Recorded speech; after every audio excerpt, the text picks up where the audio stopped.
Je suis ravie d'être avec vous aujourd'hui. Je suis le professeur Marine Camus, endoscopiste interventionnelle et patho-gastro-entérologue.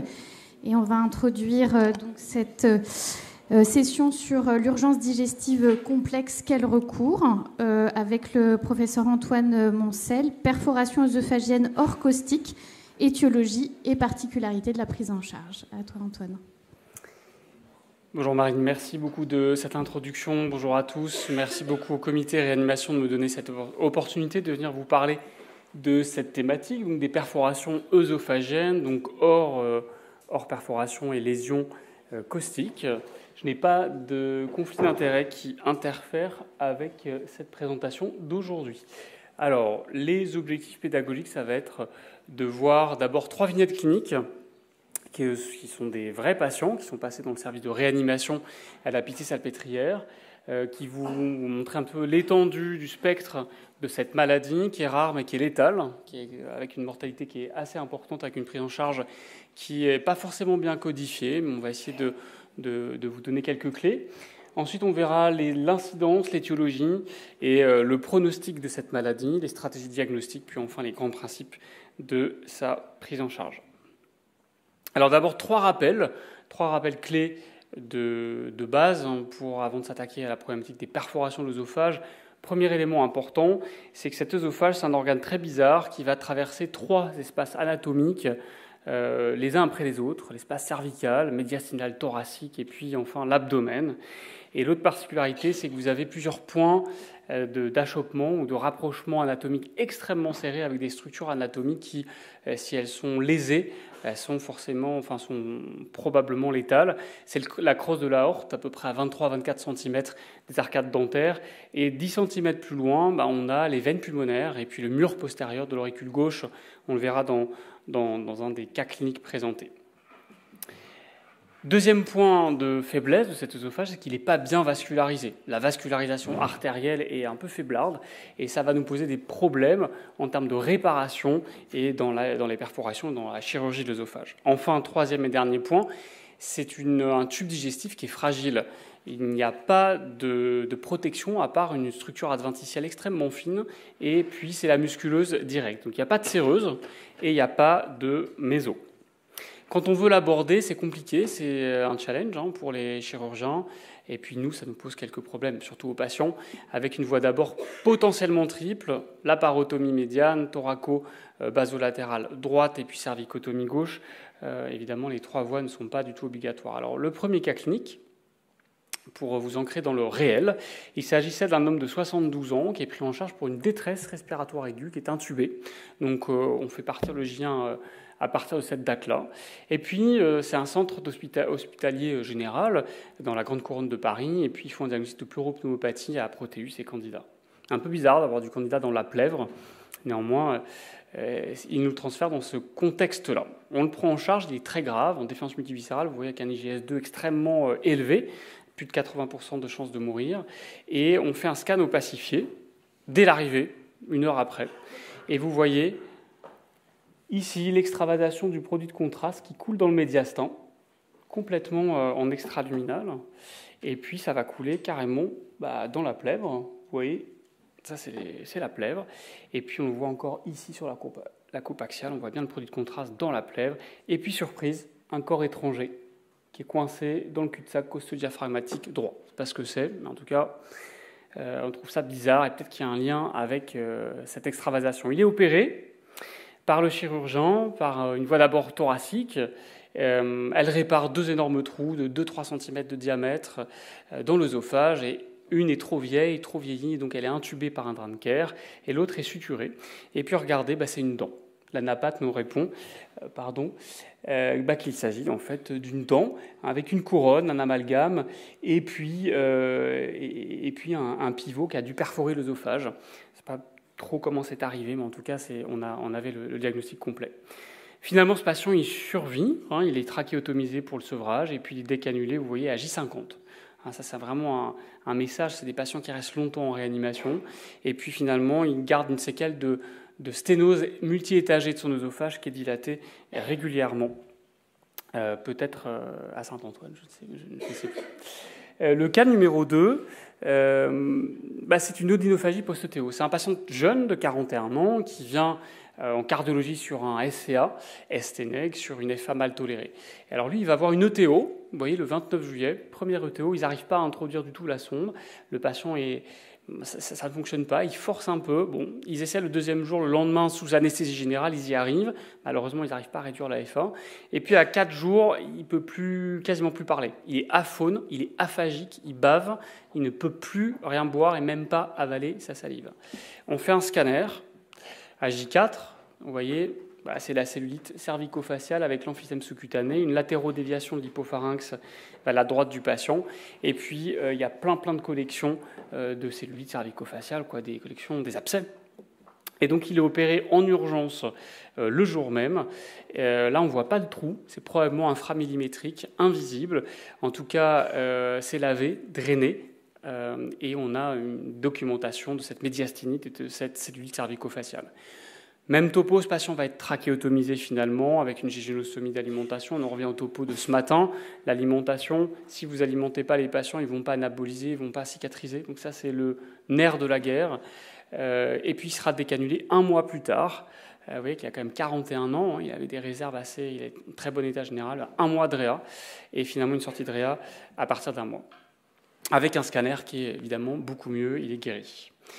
Alors, il s'agit d'une perforation périendoscopique. Les facteurs de risque sont connus, la muqueuse post-radique, le diverticule, la dilatation endoscopique, les résections et l'extraction de corps étrangers. Ce sont tous les facteurs démontrant et étant associés à la perforation périendoscopique, et per-ETO potentiellement.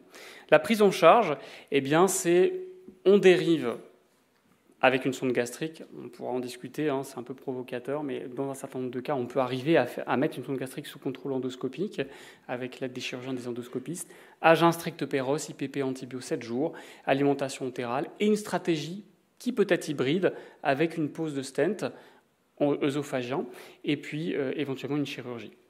Alors le stenting, peut-être qu'on pourra en discuter avec Marine juste après. En tout cas, il repose sur la stratégie fermeture, couverture, comblement. Ils ont maintenant plein de matériel développé. Ils peuvent faire des choses complètement incroyables en endoluminal, en endoscopie interventionnelle. Et si ça ne marche pas, bien sûr, le message reste celui-ci. Il faut passer à la chirurgie. Il faudra faire des scanners ingérés pour vérifier que le stent est bien posé et que le patient évolue bien. Troisième et dernier cas clinique, avant de voir les choses, tous les algorithmes de prise en charge avec vous, c'est un AVC post-radioablation de FA, un patient de 52 ans qui vient en réglé pour une ablation de fibrillation atriale. La radioablation en elle-même se passe plutôt bien. Il n'y a pas de problème per-procédure. Le problème, c'est qu'une semaine après, il consulte aux urgences pour un cortège de symptômes neurologiques assez bizarres et qui évoluent malheureusement très très vite jusqu'à une hémiplégie gauche, une hémianopsie latérale homonyme gauche, avec une héminégligence. 3 IRM en 24 heures seront faites à ce patient, seront strictement normales. Et puis dans la nuit, il fait le SCA, le susdec, le susdécalage avec une tropo élevée, une coro normale. Alors là, c'est facile rétrospectivement de dire que c'est une embolie gazeuse, mais en tout cas, coro normale, 3 IRM normale avec des vraies symptomatologies constituées d'AVC et de syndrome coronaire, il faut qu'il y ait quelque chose qui s'allume et en disant c'est peut-être un phénomène emboligène gazeux. Et il engage malheureusement ce patient dans la nuit. Il est pris en grande garde de neurochirurgie à la Pitié pour une évacuation d'un énorme hématome pariéto-occipital droit avec un engagement sous-falcoriel. Et puis, ils font la craniectomie, l'évacuation, la pose de DVE. Et finalement, le scanner le lendemain. Alors là, il y a un radiologue assez fort quand même qui met le point, sa pointe de la flèche ici et qui dit « Regardez, ça, c'est pas normal ». Il y a une image d'additivité sur le mur postérieur de l'auricule gauche qui protrude dans l'œsophage. Fallait le voir. Après, il a été orienté, bien sûr. Et il y a un caillotage endo-œsophagien avec du sang, juste en regard de cette image d'addition. Donc on avait très fortement un diagnostic de fistule atrio-œsophagienne. Il a été opéré le lendemain, le temps de réunir une double équipe chirurgicale cardiaque et digestive à la Pitié. Et puis, le chirurgien a ligaturé en grande urgence du coup, une veine pulmonaire inférieure droite qui était complètement fistulisée avec l'œsophage médiastinal. Il a eu une œsophagectomie complète, une gégénostomie d'alimentation. Et le patient s'en est sorti, il est conscient aujourd'hui, il vit bien, il est encore handicapé mais récupère de son hémiparésie gauche, il est encore un peu héminégligent. Et en tout cas, il a eu plus d'1 mois et demi de réanimation. La problématique des radioablations d'EFA, c'est que cet engin-là qui vous brûle littéralement les ostias des veines pulmonaires, c'est fait pour ça, puisque l'idée, c'est de créer une lésion thermique qui arrête la conduction nerveuse, en fait, et ça guérit les fibrillations atriales. Le problème, c'est que dans un certain nombre de cas, regardez surtout quand vous le faites au niveau, quand les cardiologues interventionnels le font ici et ici, ils sont pile en face de l'œsophage. C'est impressionnant, il n'y a quasiment pas d'espace, c'est collé. Là, on voit bien l'œsophage qui est collé vraiment au mur postérieur de l'OG. Et donc, quand on fait une FOGD, il y a des études qui ont publié que quand on fait une FOGD systématique post-radioablation, il y a 5 à 40% de lésions thermiques. Alors, heureusement, ils ne font pas tous la fistule, mais enfin, c'est pas rare qu'il y ait des lésions. Et là, regardez un scanner qui montre un pneumopéricarde avec des bulles dans le médiastin postérieur, juste dans cet espace entre interauriculo-œsophagien. Ça, c'est une fistule qui est déjà bien là et qui est formée. L'incidence est très rare, heureusement, moins de 0,1%, mais c'est létal. 80-100% de mortalité. Le pic, c'est J2, J40, et le pic, vraiment, c'est J10, J14. Il faut tout de suite y penser devant un syndrome neurologique fébrile à distance d'une radioablation de FA. Il faut essayer d'intégrer dans l'histoire de la maladie du patient qu'il a été radioablaté. Ce n'est pas facile comme diagnostic.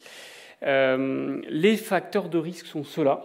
La surface ablatée, les sésions multiples, le RGO sur œsophage pathologique, l'épaisseur OG, la distance OG endocarde atriale, et puis le site lésionnel le plus fréquent, c'est vraiment les veines pulmonaires inférieures, droite et gauche. La prévention, c'est peu d'énergie, peu de temps. Monitorer la température endoluminale, ne pas dépasser les 41 degrés, monitorer la position, faire une cartographie du toit de l'OG et du mur postérieur, les IPP avant, pendant, après la session, et puis peut-être d'autres techniques de que la radioablation. La prise en charge, elle n'est pas très consensuelle. En tout cas, ce sont des patients chez lesquels il faut bien sûr à jeun strict, IPP antibio et la chirurgie en super urgence.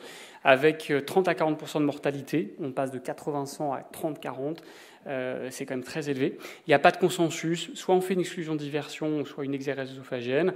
La CEC n'est pas obligatoire, l'abord cardiaque n'est pas obligatoire, on peut réparer sans arrêter un cœur, sans cardioplégie, et on encourage fortement le lambeau. L'école Pitié, nous, ce qu'on fait maintenant systématiquement, on a publié une petite cohorte de 10 patients.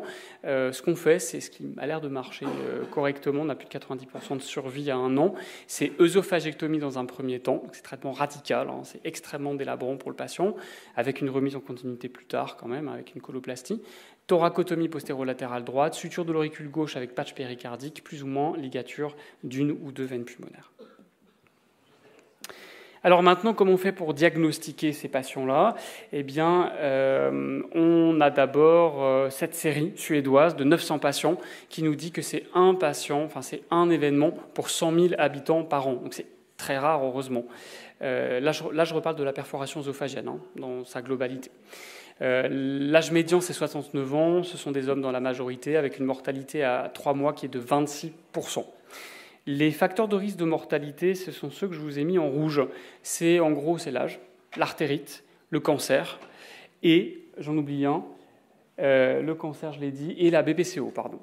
Et puis, il y en a d'autres, bien sûr, ce sont ceux-là. Le syndrome de Beurave. Beurave, c'est la perforation œsophagienne sur effort de vomissement. Ça, c'est mauvais pronostic parce que c'est souvent l'œsophage médiastinal. Quand c'est médiastinal thoracique, c'est de mauvais pronostic. On est plus à 30% de mortalité qu'à 3%.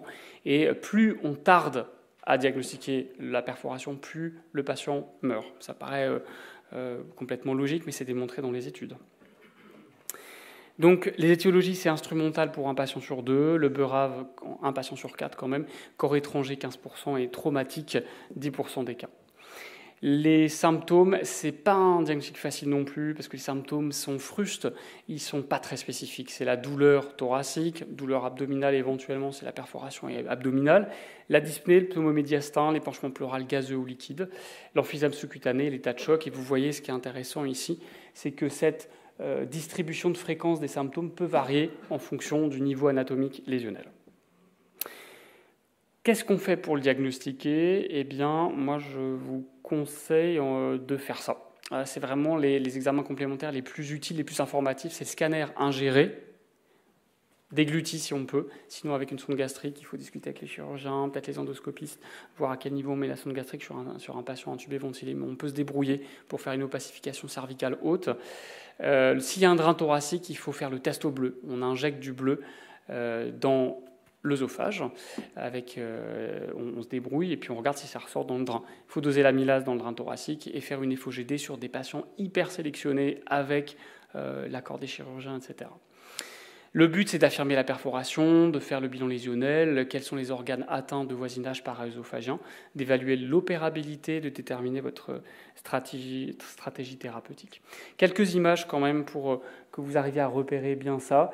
Les flèches blanches vous montrent en fait de l'air dans les séreuses. Il faut chercher de l'air dans les séreuses, que ce soit le péricarde, que ce soit le péritoine, pourquoi pas, et surtout la plèvre. Eh bien, il faut chercher le pneumothorax, le pneumomédiastin que vous voyez, des bulles d'air partout ici. Dans le médiastin soit postérieur ou médian. Et ici, vous avez un pneumothorax avec un petit peu d'air dans la plèvre, et surtout la fuite du produit de contraste ici, avec de l'air dans la plèvre. Là, c'était un beurave avec un épanchement gazeux médiastinal ici, avec la télectasie, l'épanchement pleural, donc avec ce qu'on appelle une fistule non contenue, puisqu'elle coule complètement dans le médiastin et elle est récupérée dans la plèvre. Ici, les TOGD que personnellement, nous on ne fait plus de TOGD à la Pitié, on fait que des scanners, on n'a plus accès à cet examen-là, mais qui est quand même très informatif si vous pouvez avoir des accès.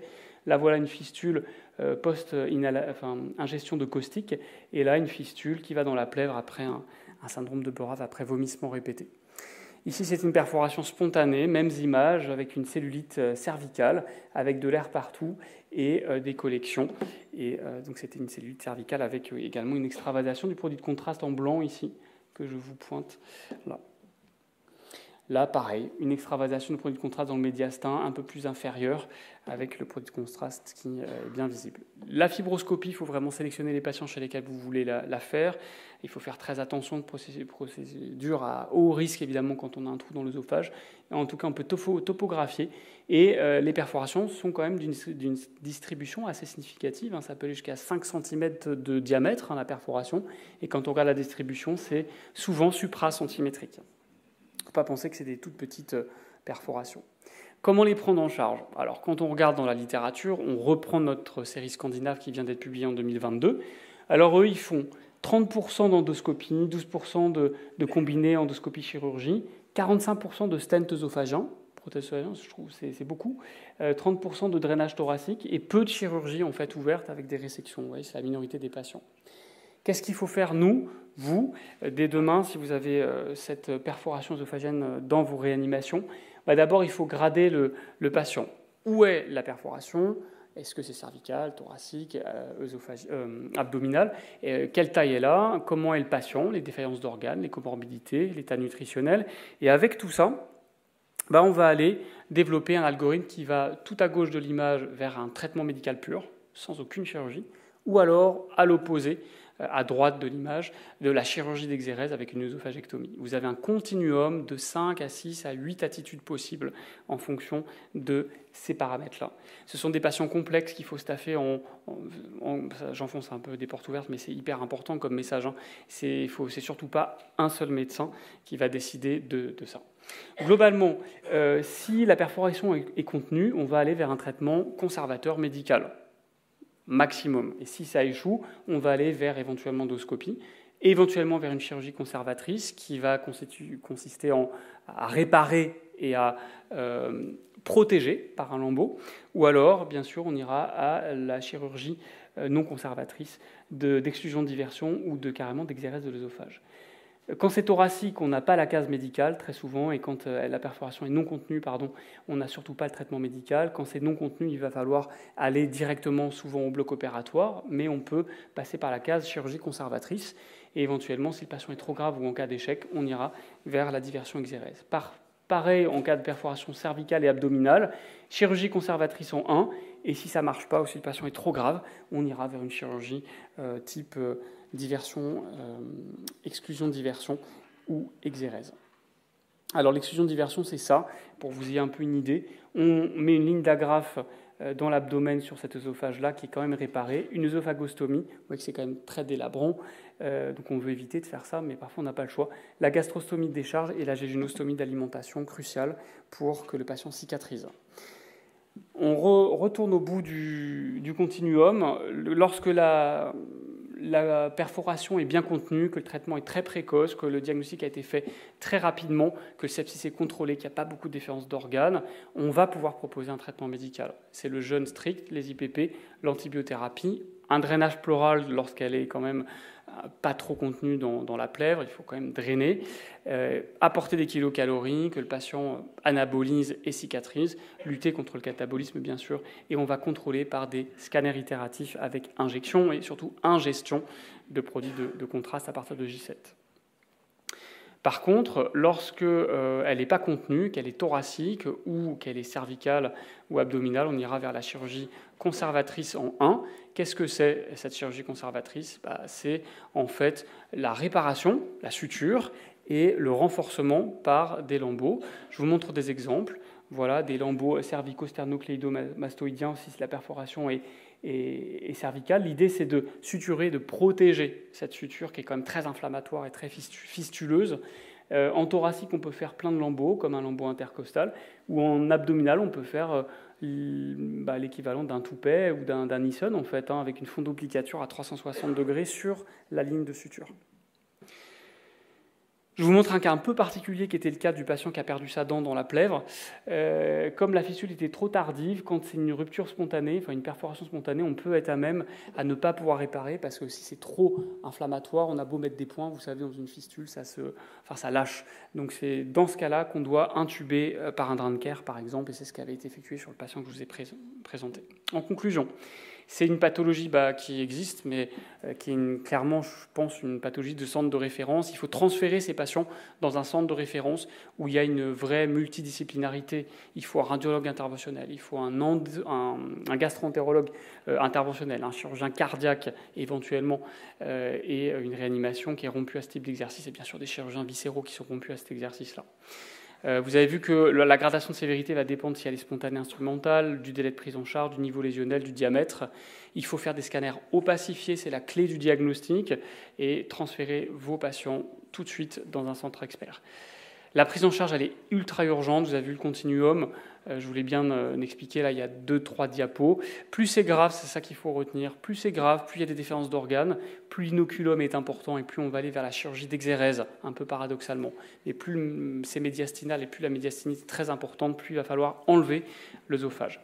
La place de l'endoscopie, elle reste à préciser. Elle a une vraie place dans les perforations perendoscopiques. C'est démontré dans la littérature. Pour les autres cas, c'est un peu plus discuté. Ce sera une discussion collégiale au cas par cas. En tout cas, c'est long, c'est multidisciplinaire et il faut transférer ces patients dans des centres experts et de recours. Merci de votre attention.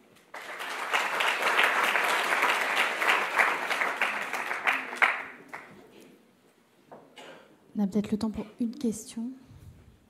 Pas de question. C'est vrai que le scanner ingéré, oui, c'est vraiment un point extrêmement important parce que finalement, ça va faire le diagnostic avant même de mettre un endoscope par la bouche du malade. Finalement, quand vous l'envoyez au scanner, comment vous pensez du coup, le patient est intubé, ventilé. Est-ce que vous passez un premier temps sans ingérer, bien sûr, mais est-ce que vous repassez le malade au scanner une fois que vous voyez des bulles d'air ? Finalement, il faut avoir la bonne idée de faire ingérer le scanner au moment du premier transport, du premier scanner, quoi. Donc, et cliniquement, on a vu que les symptômes n'étaient pas toujours très, très clairs, finalement. Bon, en général, nous, on prend les patients vraiment en secondaire ou tertiaire, donc on a une petite idée de la piste diagnostique. Donc, on part avec peut-être cet avantage-là. Mais si on a en tout cas sur une suspicion, On va surtout discuter sur quel niveau d'opacification on va mettre en place. Alors parfois, on passe beaucoup de temps au scanner. On essaie d'abord une opacification par la sonde nasogastrique très souvent. Et puis, si on a une suspicion de perforation cervicale, on peut discuter d'enlever la sonde gastrique et de faire, sous laryngoscopie directe, une introduction de 2 à 3 cm avec une espèce de pas de cathéter, mais de sonde d'aspiration, par exemple, par laquelle on va pouvoir injecter et ingérer du coup de contraste très vraiment cervical haut pour pas louper en fait la fistule. Mais c'est vrai que parfois c'est compliqué. Alors quand on tient un drain thoracique et qu'on fait un test au bleu, bah, là c'est facile. Quand la perforation est médiastinale basse, c'est assez facile. Bah, merci, on passe à la suite. Bah, du coup, je présente le professeur Marine Camus, qui est donc gastro-entérologue interventionnelle à Saint-Antoine à Paris, et qui va nous parler des urgences digestives complexes et quand faire appel à justement la gastro-entérologie interventionnelle. Rebonjour à tous. Donc on va effectivement, je pense que la perforation œsophagienne, c'est une bonne transition vers le topo qu'on m'a demandé de vous faire aujourd'hui, qui est finalement devant une urgence digestive, quand faire appel au gastro-entérologue interventionnel. Voici mes liens d'intérêt en lien avec le topo. D'abord, je voudrais vous faire un petit rappel pour ce que devient l'endoscopie digestive à l'heure actuelle, puisque ces dernières années, elle s'est complexifiée et professionnalisée. Donc ça, c'est un peu un résumé, mais globalement, vous avez ce qu'on appelle l'endoscopie conventionnelle, qui est toute gastro- et coloscopie, qu'elle soit diagnostique ou thérapeutique. C'est fait par plus de 90% des hépatogastro-entérologues et on va avoir besoin d'un matériel tout à fait standard. Ces dernières années, on a beaucoup avancé sur ce qu'on appelle le muqueux avancé. On enlève des lésions de plus en plus grandes. On va parler de dissection sous-muqueuse, de mucosectomie. L'expérience de l'endoscopiste est nécessaire et plus importante. Mais finalement, les endoscopes standards fonctionnent. Puis, vous avez vraiment l'endoscopie interventionnelle, avec d'abord le muqueux interventionnel, l'œsophage, l'estomac, le côlon et le rectum, où on va dilater, prothéser. On a besoin des mêmes endoscopes, mais d'une salle plombée et d'un endoscopiste qui connaît ce matériel et qui sait faire ces gestes. Puis ensuite, on a le biliopancréatique interventionnel. On va avoir besoin d'écho-endoscope, de duodénoscope pour faire la CPRE et d'une salle plombée également et d'endoscopes spécifiques et surtout d'endoscopistes plus expérimentés, et ça, c'est environ 10% des endoscopistes. Voilà, c'était juste pour vous donner une overview de l'ensemble des gestes qui sont réalisés pour pouvoir en fait parler des urgences digestives interventionnelles qui vont être différentes des urgences digestives conventionnelles, qui sont l'hémorragie digestive, les corps étrangers œsogastriques et le volvulus du sigmoïde. Ça, tout gastro-entérologue endoscopiste vont réaliser ces urgences. Vous allez appeler un endoscopiste interventionnel dans d'autres cas, l'angiocolite plus précisément, puisque vous allez vous poser la question d'une CPRE, de drainer les voies biliaires du malade. On va reparler un petit peu de la cholécystite. Il peut y avoir une place de l'endoscopie interventionnelle, mais elle sera à définir dans les années qui vont venir, la fistule biliaire, et puis je vous ai mis un peu un groupe global, perforation, fistule, collection. Alors des collections, on en draine pas mal dans les suites des pancréatites aiguës nécrosantes, notamment lorsque les collections sont infectées, et puis tout ce qui est collection post-chirurgicale intra-abdominale qui seront accessibles pour internaliser le drainage. Donc du coup, pour commencer l'angiocolite. Donc on a des guidelines qui s'appellent les guidelines de Tokyo en 2007, révisés plus récemment en 2018. Évidemment, le diagnostic, c'est la triade de Charcot que vous connaissez bien, la biologie avec une cholestase ictérique, et puis radiologiquement, on a un obstacle, donc on a une dilatation de la voie biliaire principale et des voies biliaires intrahépatiques. La radiologie nous aide généralement à connaître la cause de l'obstacle. La sévérité est décrite en 3 grades, du grade 1 au grade 3, et vous voyez bien que ces grades ils sont déterminés selon la sévérité et surtout le taux de mortalité. Et donc, l'idée, c'est vraiment de voir et de prendre en charge au plus vite les grades 3, qui sont quand même des grades assez sévères. Vous avez une dysfonction cardiovasculaire, neurologique, respiratoire, rénale, hépatique. C'est des patients, j'imagine que vous prenez en charge plus précisément, mais on voit bien quand l'angiocolite est sévère. Et en fonction de cette sévérité, on va bien sûr avoir les mesures générales qui sont l'antibiothérapie, le traitement médical, les mesures de réanimation pour le grade 3 et puis la question du drainage biliaire. Dans le grade 3, on nous dit que le drainage biliaire doit être réalisé en urgence. Dans le grade 2, précoce. Et dans le grade 1, ça dépend de l'étiologie. Si le calcul est passé, l'angiocolite ne nécessitera probablement pas de drainage et ces patients-là s'améliorent très rapidement dans les 24 heures. Mais globalement, dans ces guidelines, on ne nous dit pas en combien de temps. On nous dit précoce, on nous dit rapide, mais globalement, qu'est-ce que ça veut dire? Donc si on regarde un petit peu la littérature, on va avoir des études qui ne sont pas... on n'a pas d'études randomisées contrôlées, on a des études observationnelles, on a des registres en population qui quand même globalement tous vont vers des résultats cohérents et le drainage doit être inférieur à 48 heures si on met toutes les angiocolites ensemble, qu'elles soient graves, qu'elles soient sévères ou non, et parce que ça réduit la mortalité intra-hospitalière, ça réduit la durée de séjour et globalement ce qu'on peut vous proposer comme algorithme en sachant que je vous ai dit le niveau de preuve n'était pas excellent, lorsqu'on a une angiocolite, l'idée c'est de bien identifier les grades 3. Si on a un patient en grade 3, la CPRE est indiquée dans les 24 heures. Dans les recommandations européennes d'endoscopie, c'est même éventuellement dans les 12 heures. Donc il va falloir organiser une CPRE, et ce n'est pas toujours évident, assez rapidement. En revanche, pour les grades 2 et 3, y a-t-il une réponse au traitement antibiotiques, aux mesures éventuellement médicales? Si oui, on peut réaliser la CPRE dans les 48 à 72 heures sans risque pour le malade. Alors souvent, on nous pose la question lorsqu'il y a une pancréatite aiguë associée. Pendant longtemps, on s'est demandé s'il fallait faire la CPRE rapidement en cas d'obstacle.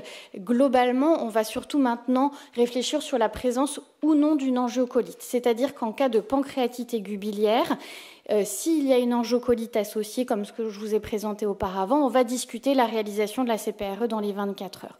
Mais si l'angiocolite n'est pas présent, on sait maintenant, après 2 essais randomisés, contrôlés, bien menés, que la CPRE systématique et en urgence pour une pancréatite aiguë biliaire est possiblement délétère.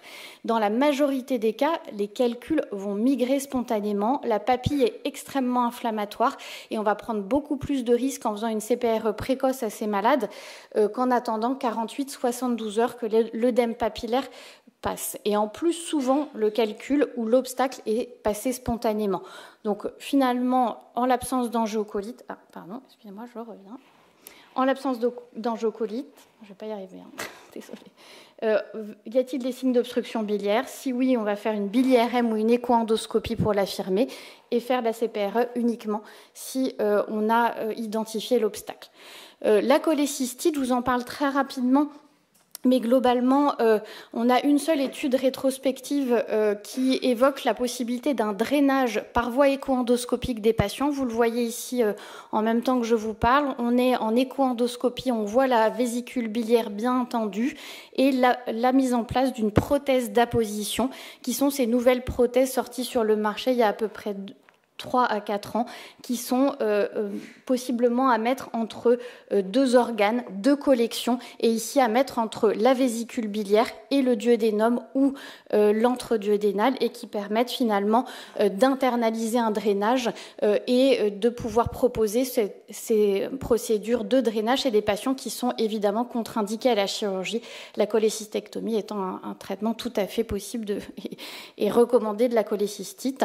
Le succès technique est important, le succès clinique également. Vous verrez la mortalité ici des malades qui sont extrêmement sévères puisque c'est des patients qui sont contre-indiqués pour toute chirurgie. Difficile de savoir encore la place de ces drainages vis-à-vis du drainage radiologique qui est très efficace aussi en cas de cholécystite. Les fistules biliaires, effectivement, l'inquiétude, c'est le cholépéritoine. C'est également une possibilité d'un traitement endoscopique interventionnel. Il n'y a aucun guideline ou consensus dans cette indication. Je vous ai remis ici la classification des plaies des voies biliaires avec sténose ou fistule. Globalement, endoscopiquement, on peut traiter celle que je vous ai entourée en rouge. C'est 1 à 4% des chirurgies post-biliaire, post-hépatobiliaire, et on fait le diagnostic GM1 en scanner ou en IRM. La CPRE est une option thérapeutique extrêmement intéressante puisque l'efficacité est de l'ordre de 90%.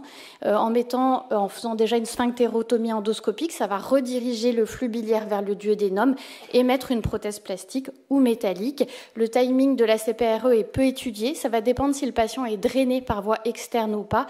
S'il est drainé, généralement, on peut le faire dans les 72 heures. S'il n'est pas drainé, dans les 24 heures. C'est quand même intéressant de le faire assez rapidement pour éviter que la fuite se poursuive. Ensuite, quand vous appelez un endoscopiste interventionnel, lorsque vous avez des collections intra-abdominales, on peut internaliser un drainage, le faire sous écho-endoscopie, comme je vous l'ai montré pour la vésicule, mais on peut le faire pour toute collection intra-abdominale. Notamment, ce qui nous occupe beaucoup, c'est les collections post-pancréatite aiguë nécrosante, infectées ou qui entraînent un syndrome occlusif, ou post-opératoire. Après une splénopancréatectomie où vous avez des fistules pancréatiques, on peut tout à fait drainer. Le succès technique est très important, 99%. Le succès clinique important, on va drainer soit avec cette prothèse d'apposition que je vous ai présentée, soit avec des prothèses en double queue de cochon, et ça permet d'internaliser le drainage. On va drainer ce genre de collection. Ici, c'était une pancréatite aiguë nécrosante. On voit l'estomac complètement affaissé. Et là, pour pouvoir drainer en endoscopie, il faut qu'on ait un contact avec le tube digestif, que ce soit le duodénum, l'estomac. Si on n'a pas de contact, on ne pourra pas drainer. C'est le genre de drainage qu'on peut effectuer, toujours par voie écho-endoscopique, puis ça nous permet de vraiment bien guider le drainage. Je vous en ai montré un tout à l'heure avec la prothèse d'apposition, je ne vais pas vous remontrer, mais ici, on fait avec des queues de cochon, on va piquer ici à l'intérieur de la collection, monter un fil guide, mettre ce qu'on appelle un cystotome, donc on va créer avec un courant de coagulation et de section ici au travers de la paroi digestive la collection. Vous voyez le pus qui s'évacue. Cet examen il est quand même extrêmement rapide. On va mettre des fils guides et sur ces fils guides des prothèses, mais vous voyez qu'on a vraiment besoin d'avoir un accès via le tube digestif à la collection. Si la collection a plus de 1 cm du tube digestif, on ne pourra pas drainer endoscopiquement. Donc ça, c'est vraiment important, si vous voulez nous appeler, de vérifier le scanner. Ensuite, il y a les perforations et fistules œsophagiennes. On en a beaucoup parlé avec Antoine, donc je vais être rapide, mais il y a aussi une place du traitement endoscopique qui n'est pas encore très déterminée, je suis tout à fait d'accord. On a probablement des progrès à faire, et notamment dans la disponibilité les week-ends et la nuit du traitement endoscopique.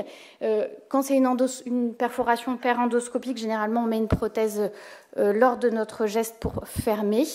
Et puis lorsque c'est d'autres étiologies, on va avoir souvent une discussion médico-chirurgicale sur qui va traiter le malade et comment le prendre en charge au mieux. Mais globalement, on sait qu'il y a des indications où l'endoscopie est très intéressante, c'est celle des déhiscences anastomotiques, des fistules post-opératoires, soit pour les sleeve gastrectomies, soit pour les chirurgies œsophagiennes. Et donc, du coup, on va soit dériver, donc en mettant des prothèses métalliques couvertes, comme ici, soit on va drainer en mettant ces fameuses prothèses en double queue de cochon que je vous ai déjà montrées. Là, je vous ai proposé un algorithme, mais il n'y en a aucun validé dans la littérature.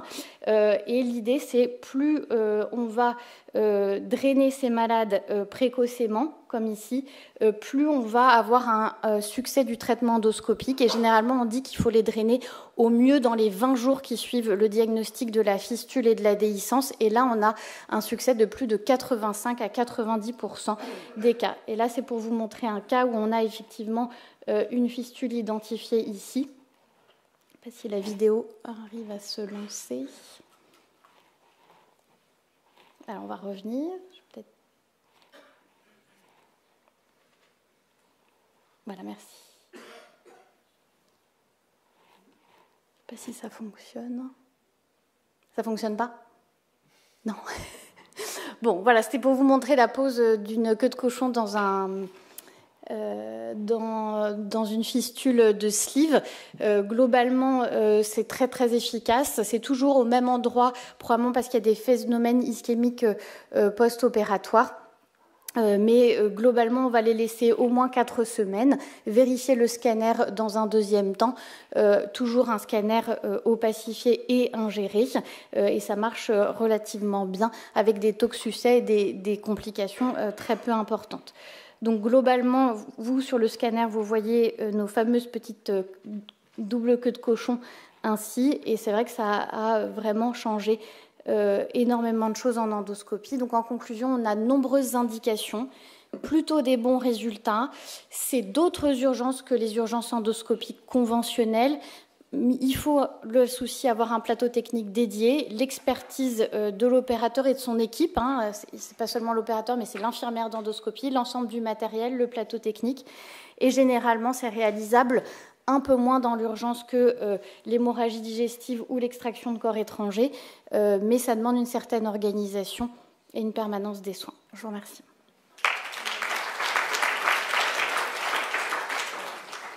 Merci beaucoup, Marine, pour cette super présentation très didactique avec plein d'images, même si la dernière vidéo n'a pas fonctionné. Mais la belle vidéo avec le pu qui sort, ça illustre bien. Très efficace.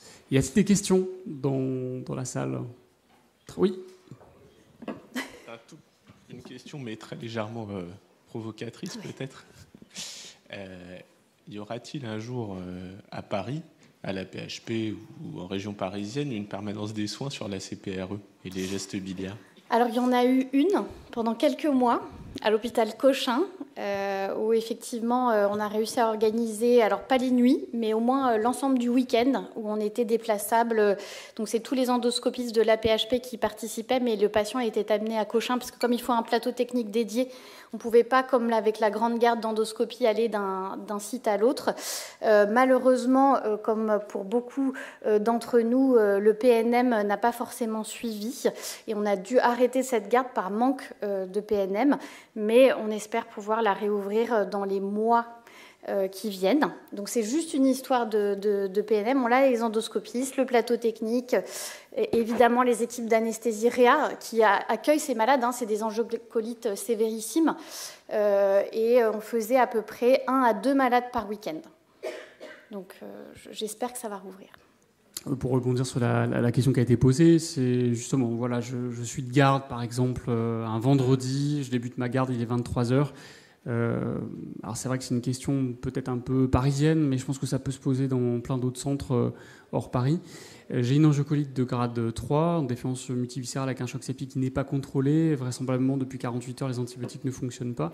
Qu'est-ce que je peux faire ? J'ai un radiologue interventionnel. Quelles sont les options en pratique ? Globalement, effectivement, soit on a une permanence des soins et un endoscopiste interventionnel qui peut intervenir, soit on a un radiologue, et je pense que ça fait une bonne transition vers le topo de Raphaël.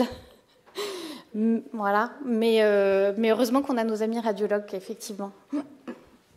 Parfait. Donc du coup, Raphaël Dautry, on a le plaisir de l'accueillir, qui vient de Cochin, qui est un radiologue interventionnel et qui va nous parler de la place de la radiologie interventionnelle dans les urgences digestives complexes. Vidéo, c'est comment ? Alors, bonjour à tous, merci pour l'invitation. Donc, Raphaël Dautry, effectivement, moi je travaille à Cochin. L'essentiel de mon activité, c'est la radio interventionnelle. Et puis, comme beaucoup de radiologues, j'ai gardé une petite activité de diagnostic. Et en préambule, je voulais vous dire un petit mot de la radiologie interventionnelle. Alors, la diapo de Marine était spécialement belle et on peut faire vraiment un parallèle avec la radio interventionnelle. Alors, qu'est-ce que c'est ? Ce sont les actes qui sont réalisés par des radiologues sous contrôle radiologique, enfin en tout cas de l'imagerie, et qui permettent soit du diagnostic, soit du traitement de pathologies finalement très diverses.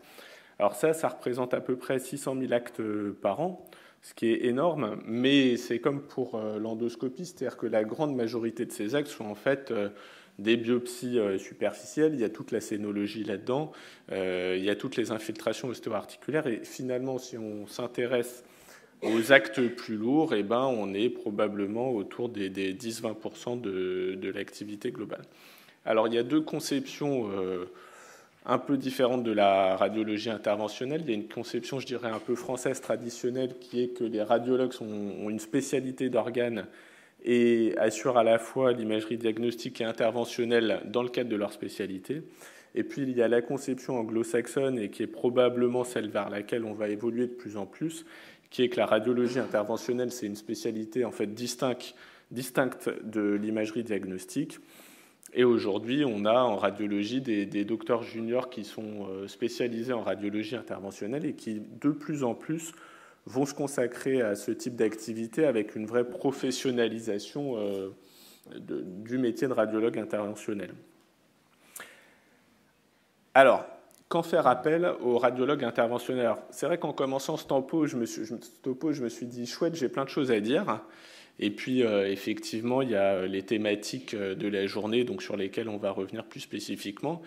Et puis après, j'ai eu un petit moment de sueur en me rendant compte de la quantité et de la diversité des interactions qu'on a avec nos collègues de Réa. Parce qu'en fait, il y a les urgences digestives, mais il y a énormément de situations d'urgence ou de semi-urgence pour lesquelles on collabore, sans parler des patients que les réanimateurs prennent en charge après qu'on leur ait adressé pour gérer éventuellement nos complications. Alors, d'un point de vue très pragmatique, qu'est-ce que ça représente cette activité de patients de réanimation en radio-interventionnelle? Alors là, je parle que de notre centre. Donc, à Cochin, on a un département d'anesthésie-réanimation chirurgicale, un service de réamed qui fait 24 lits et essentiellement une unité de radio-interventionnelle où on est 4 seniors avec une permanence de soins et une salle qui tourne quasi en permanence. Donc les patients de l'AREA, c'est à peu près 7-8% des patients qu'on prend en charge.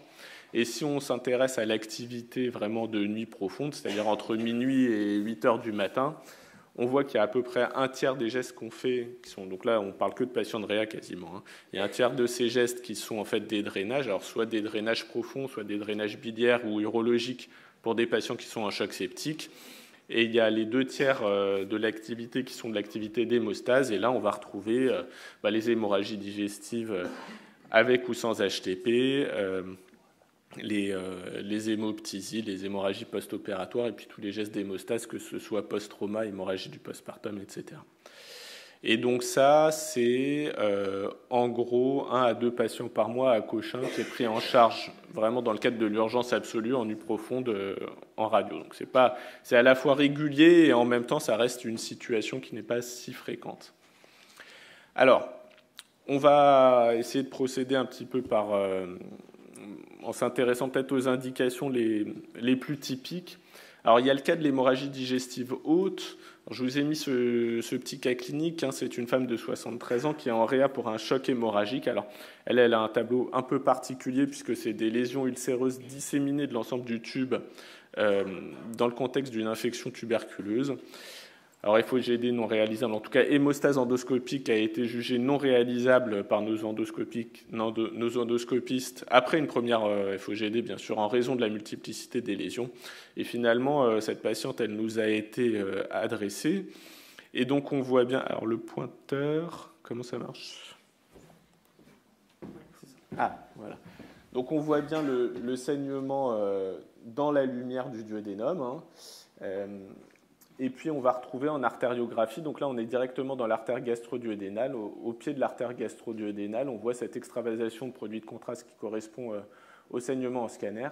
Cette patiente, elle a été embolisée. Alors là, c'est de la glu qui a été utilisée, mais il faut savoir que le choix de l'agent d'embolisation, il est fonction de la situation de chaque patient et puis de l'habitude un peu de l'opérateur. Et puis cette patiente, elle a été, en tout cas l'hémostase a été efficace et puis elle a pu sortir de réanimation. Alors elle a bien évolué en tout cas. Donc ça c'était simplement pour que vous voyez un peu à quoi correspondent les images angiographiques. Alors dans ce contexte d'hémorragie digestive haute, on a la chance d'avoir, je dirais, un algorithme de prise en charge qui est vraiment assez bien défini avec des guidelines qui nous disent qu'en gros, le saignement digestif haut, c'est d'abord une prise en charge endoscopique et qu'il doit y avoir une première endoscopie d'hémostase et qu'en cas de récidive, il doit y avoir une deuxième endoscopie d'hémostase. Et ça, c'est assez bien accepté et assez cohérent. Et donc, sauf cas particulier, en fait, les patients sont adressés en radiologie après l'échec d'une deuxième endoscopie d'hémostase. L'embolisation de ces hémorragies, ça marche très bien. Alors le succès technique, il est très important. Qu'est-ce qui peut poser problème? C'est vraiment des anatomies vasculaires très particulières. Le taux de succès clinique, ça dépend un petit peu des études, mais on a entre 80 et 90% de succès clinique. Alors on reste chez des patients qui sont graves, hein, puisqu'on a déjà une hémorragie digestive qui a récidivé malgré les 2 endoscopies. Mais globalement avec une bonne efficacité de cette prise en charge en embolisation.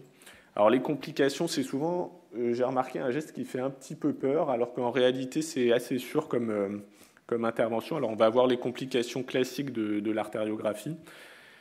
Il y a un peu le mythe de la sténose duodénale, c'est quand même exceptionnel et ça correspond vraiment à des cas très particuliers d'embolisation distale. Alors, faut-il faire un scanner systématique? Ça n'est pas dans les recommandations. Ça dépend un petit peu des pratiques. Moi, je trouve que ce scanner, il est très utile parce que on est quand même bien content d'avoir l'information sur la localisation du saignement quand par hasard ça n'a pas pu être identifié en endoscopie.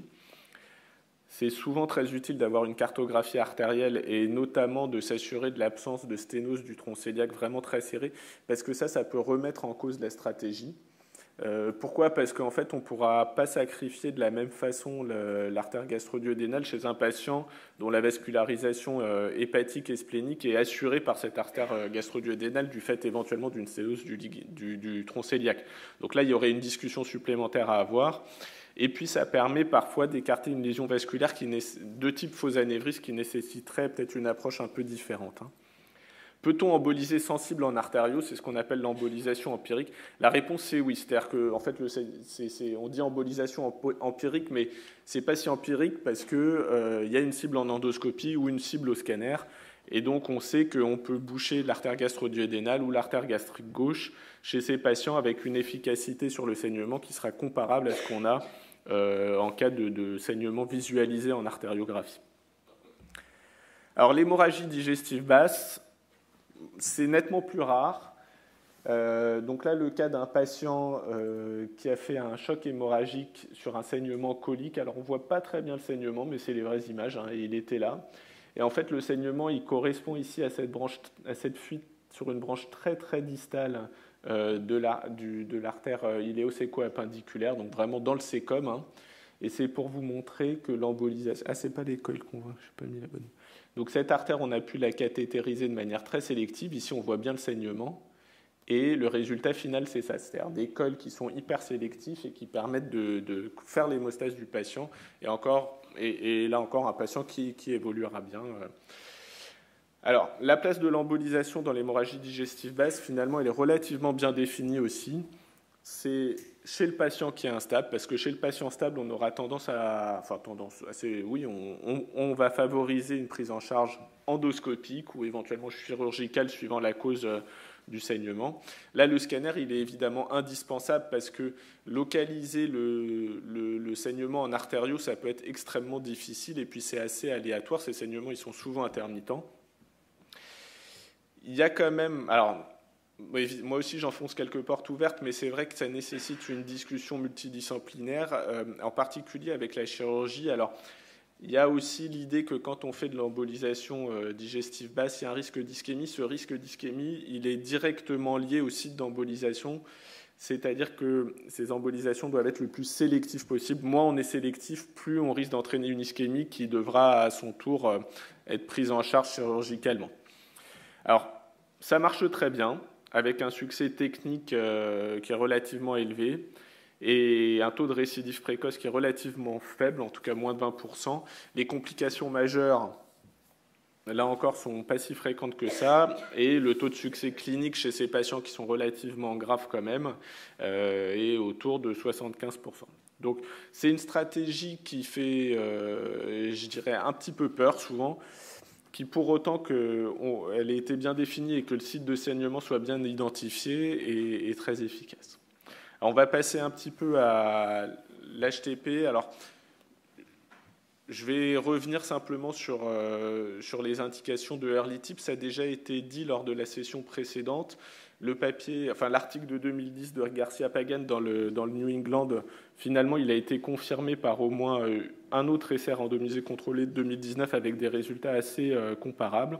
Aujourd'hui, les indications sont bien définies. Alors, c'est vrai que on mettra plus les patients child B7 dans ces indications de early tips. C'est vraiment les B8, B9 avec signe de saignement en endoscopie ou les cirrhose child C 10 à 13 pour lesquels on reconnaît une indication d'early tips, et on aura tendance à essayer de les faire vraiment dans les 48 heures qui sont l'intervalle de temps durant lequel le taux de récidive est le plus élevé.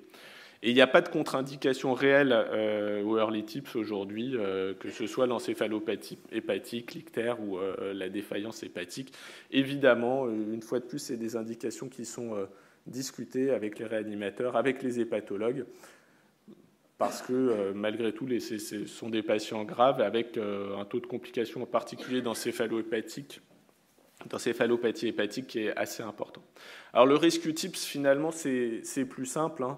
C'est l'hémorragie digestive haute non contrôlable dans le contexte de l'HTP, et donc là, quel que soit finalement le score de Child, on va envisager le rescue tips. Alors les seuls patients chez lesquels on va éventuellement considérer que ce n'est pas nécessaire, c'est les patients qui ont une maladie hépatique extrêmement avancée avec un Child 14 ou 15, parce que dans la série la plus importante de 2019 qui décrivait finalement les facteurs de mortalité de ces patients, les 10 patients avec des Child 14 et 15 sont décédés très rapidement, et donc on se dit que probablement le bénéfice de mettre un TIPS à ces patients, il est faible. Ça reste discutable, et encore une fois, c'est une discussion au cas par cas, alors qu'il n'est pas toujours facile à avoir si ça se passe au milieu de la nuit, hein. Mais il n'y a pas de contre-indication absolue, je dirais, avec cette petite réserve des Child 14-15. Alors, je vous ai mis ces images. Non, je ne vous les ai pas mises apparemment. Pourquoi ça ne marche pas? Ah, je ne vais pas arriver à lancer les vidéos. Non. Bon, vous n'aurez pas de vidéo, mais simplement pour vous dire que chez les patients qui ont des varices cardio-tubérositaires et chez qui on a un saignement non contrôlé, il y a une autre stratégie qui consiste à emboliser les varices gastriques et qui marche assez bien. Alors, c'est une stratégie qui est très utilisée en Asie, beaucoup moins en Europe. On a tendance à mettre des tips à tout le monde. Sauf cas particulier, c'est-à-dire que quand on considère qu'on a un patient extrêmement fragile, que vraiment le TIPS risque en fait de causer plus de dégâts que d'apporter de solutions, on peut éventuellement envisager de faire uniquement une embolisation de varices. Alors les pancréatites aiguës, les pancréatites chroniques, la place de la radiologie, ça va être essentiellement le drainage des collections. C'est souvent des drainages qui vont être combinés entre l'endoscopie et la radiologie. Je voulais vous dire quand même qu'on peut faire un certain nombre de procédures par voie percutanée qui sont traditionnellement réservées aux endoscopistes, en collaboration avec eux le plus souvent, mais on peut envisager de faire des nécrosectomies par voie percutanée sur le plateau d'endoscopie. On peut envisager, c'est exceptionnel, de faire des drainages pancréatiques par voie radiologique. Alors la prise en charge des complications vasculaires des pancréatites aiguës, alors c'est surtout dans le cadre des pancréatites aiguës nécrosantes. Et le plus important, finalement, ça va être la prise en charge des hémorragies ou des lésions vasculaires. Et ça, on va tomber sur des indications d'embolisation assez classiques. Je vais passer ça. Check, check, check. Alors, pour ce qui est de l'angiocolite, on l'a vu assez largement avec Marine. Mais l'idée, c'est ça, hein, c'est que normalement, le drainage, il se fait par voie endoscopique. Ça, il n'y a pas beaucoup de discussion. Sauf dans le cadre de l'angiocolite sévère où le plateau d'endoscopie, pour une raison ou une autre, n'est pas disponible dans un délai raisonnable, et ça peut parfois être tout de suite, hein. Donc, dans ce cas-là, on draine par voie radiologique. Les autres indications du drainage percutané chez ces patients, c'est les anatomies modifiées, où parfois le drainage endoscopique peut être extrêmement difficile. Alors aujourd'hui, on a des possibilités de drainage écho-endoscopique qui n'ont pas tellement... qui résolvent en fait un certain nombre de problèmes, mais pas toutes.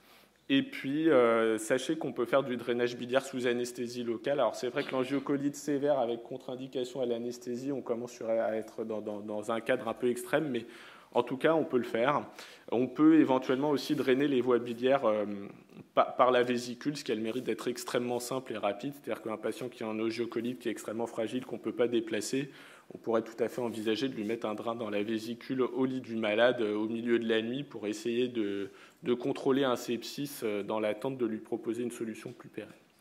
Pour ce qui est de la cholécystite, aujourd'hui, ce qui est bien défini, c'est que la place du drainage percutané, c'est uniquement chez les patients qui ont une contre-indication chirurgicale ou qui éventuellement refusent catégoriquement la chirurgie, mais enfin ça doit rester assez exceptionnel.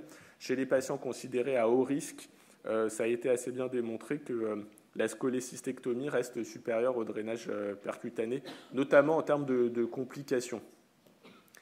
Voilà. Et alors après, un dernier mot rapide sur les hémorragies post-opératoires et en particulier dans le cadre de la chirurgie pancréatique. Alors ce dont on parle, c'est des hémorragies retardées, c'est-à-dire au-delà de 24 heures de la chirurgie. Pourquoi ? Parce qu'avant 24 heures, elles vont plutôt être reprises en chirurgie. C'est une complication évidemment très grave parce que ces 10% de patients qui vont saigner vont représenter un tiers de la mortalité des chirurgies pancréatiques. Et le facteur de risque principal, c'est la fistule pancréatique, à tel point qu'on adapte notre stratégie en fonction de la présence ou non d'une fistule pancréatique. C'est une imagerie qui est parfois difficile. Il faut vraiment faire un scanner de qualité irréprochable avec une opacification artérielle optimale. Et identifier le site de saignement n'est pas toujours facile, d'autant plus qu'en général, ces patients sont drainés. Le cas de figure le plus fréquent, c'est que ça saigne par le drain, ce qui fait qu'on a du mal à voir le saignement lui-même. Et la seule manifestation de la lésion vasculaire, ce sera parfois juste un aspect de spasme irrégulier de l'artère, en particulier de l'artère hépatique. Alors la stratégie diagnostique qu'on a adoptée à Cochin, c'est qu'en cas de saignement chez ces patients, on fait un premier scanner avec une opacification artérielle. Si on identifie une lésion, évidemment, on va en artériaux. Si on n'identifie pas de lésion, eh ben, on fera un deuxième scanner en cas de ressaignement. Et sur ce deuxième scanner, si on n'identifie toujours rien, on ira en artériaux de manière systématique. Ce qu'on sait aujourd'hui, c'est que quand c'est possible, il vaut mieux utiliser des stents que de sacrifier des artères importantes comme l'artère hépatique ou l'artère splénique. Ça semble évident, mais il y a une vraie différence de mortalité. Alors, on peut parfois pas mettre de stent. Parfois, il y a des artères qui nécessitent plus une embolisation quand c'est des branches distales, par exemple pancréatiques, qu'une artère hépatique. Mais en tout cas, on favorise le stenting de l'artère hépatique, de l'artère splénique, du tronc cœliaque quand ce sont des lésions des gros troncs. Pour ce qui est de l'ischémie mésentérique, très brièvement, les dernières recommandations, je dirais, ont acté la place de la revascularisation endovasculaire chez le patient stable. Le problème du patient de réanimation, c'est qu'il est par définition instable, et donc on sort un petit peu du cadre du patient qui va pouvoir être adressé dans un centre de référence et où on aura éventuellement à disposition toutes les expertises possibles. Et notamment, il ne sera pas toujours possible de faire la fameuse chirurgie de damage control, où on fait la résection du tube nécrosé et dans le même temps la revascularisation péropératoire, que ce soit par les chirurgiens vasculaires ou qui est disponible. Et donc, il arrive encore parfois qu'il y ait une chirurgie première et puis qu'on revascularise dans un deuxième temps, en particulier ou l'inverse, en particulier chez ces patients qui sont difficilement transportables. Alors, pour conclure, quand faire appel à vos radiologues interventionnels ? Le jour et la nuit. Alors, de plus en plus, il y a dans tous les services, il y a des services de radiologie interventionnelle dans tous les centres hospitaliers de volume, je dirais, un peu important. Il y a le contexte de l'urgence absolue où évidemment, il y a une prise en charge immédiate. Il y a l'urgence qui s'organise. Et puis, il y a aussi la nécessité parfois d'un avis. Il y a des compétences qui ne sont pas exactement les mêmes entre les radiologues interventionnels et les radiologues qui font plus du diagnostic. Je pense en particulier à la prise en charge de ces hémorragies post-pancréatectomie, mais ce n'est pas la même chose d'avoir l'habitude d'emboliser ou de stenter ces artères et de les voir une fois de temps en temps au scanner en garde. Par définition, on a des situations qui sont complexes, qui vont nécessiter encore une fois une discussion avec plusieurs intervenants. Alors ça fait un peu le charme de notre spécialité. C'est d'autant plus vrai la nuit où on n'est pas sur place et où on a une vision forcément parcellaire de la situation. Et là, on est très dépendant de nos interlocuteurs pour arriver à prendre les bonnes décisions au bon moment. Voilà, je vous remercie de votre attention.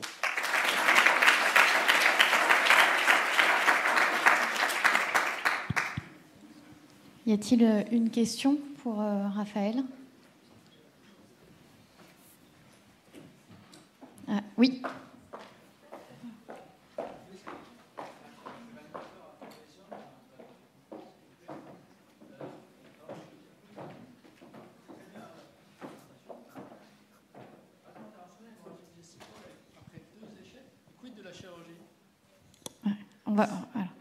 Je pense que tout le monde a entendu. En cas d'hémorragie digestive, 2 endoscopies en échec, radiologie versus chirurgie. Donc c'était la question. Alors aujourd'hui, ce qui est écrit dans les recommandations, c'est que la chirurgie, elle est réservée soit aux situations où on n'a pas accès à la radiologie interventionnelle, ou s'il y a un échec de l'hémostase en artériographie. Mais c'est vrai que la chirurgie de l'hémorragie digestive se trouve vraiment un peu en dernière ligne pour des situations extrêmes, finalement. Est-ce qu'il y a d'autres questions? Par définition, ça dépend de qui est disponible et de quelle est l'expertise des différents intervenants. Et puis, il y a des recommandations et puis il y a des circuits locaux qui ne sont pas forcément moins valables. La vie réelle montre qu'en fait, les chirurgiens nous demandent d'aller en interventionnel pour être systématique. Je ne suis pas sûr que ce soit toujours la bonne décision. Parce que la chirurgie reste quand même assez simple, souvent, chez des pas très comorbides. C'est vrai qu'après, l'avantage de l'endoscopie ou de la radiologie interventionnelle, c'est qu'on va avoir quelque chose de parfois moins délabrant quand même que la chirurgie.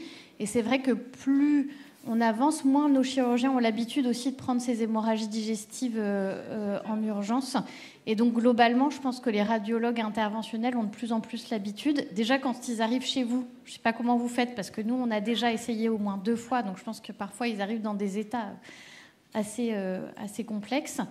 Et donc, c'est vrai que le mini-invasif, quand même, que ce soit l'endoscopie ou la radiologie, je pense que les études, en tout cas, vont plutôt vers cet algorithme et laisser à la chirurgie uniquement quand le malade n'est pas déplaçable aussi vers un centre de radiologie interventionnelle où on n'a pas d'autre choix. En tout cas, c'est les mots des nouvelles recommandations sorties en 2021 pour l'hémorragie digestive. Merci.